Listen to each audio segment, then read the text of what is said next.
Steve Leisman, CNBC. Mr. Chairman, you talked about higher rates, perhaps from an expectation of higher growth. You didn't talk about it in terms of expectations of higher deficits. Is that something you think might be behind the recent rise in interest rates, and is that are rising deficits a concern to you?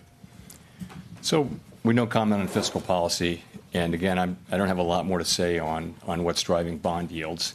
In terms of policy changes, though, let me give you a sense of how this works in the ordinary case.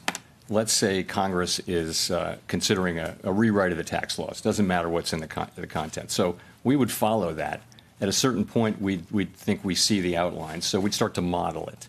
And then we'd wait, and then at a certain point, the staff would brief the FOMC and say, you know, these are the likely effects. There's lots and lots of literature on the effects of tax policy changes on various parts of the economy.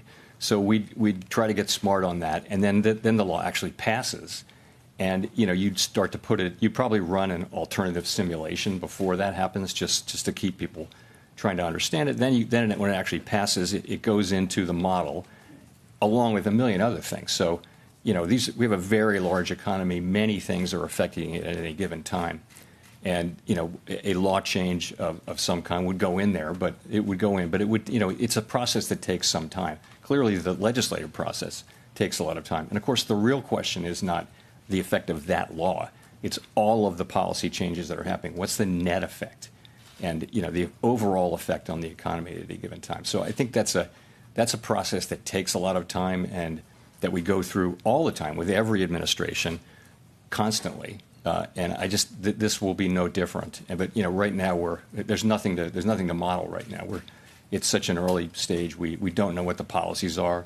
And once we know what they are, we won't have a sense of, you know, when they'll be implemented or all those sorts of things. So I think I would just say we're not doing that now, and all that will take time, and it will be very much regular order when we do that. If I could just follow up on Nick's question, are the current rates something you feel like you need to lean against in that they go against the direction of policy by adding restriction to the economy, or do you just take them as a given and perhaps a signal that you should do less? Look, I just think the first question is how long will they be sustained? If you remember the 5% 10-year, people were drawing massively important conclusions only to find, you know, 3 weeks later the 10-year was 50 basis points lower. So, you know, it's material changes in financial conditions that last, that are persistent, that really matter. And we don't know that about these. What we've seen so far, you know, we're watching it, we're reading, you know, we're doing the decompositions and reading others, but right now, it's not a major factor in how we're thinking about things.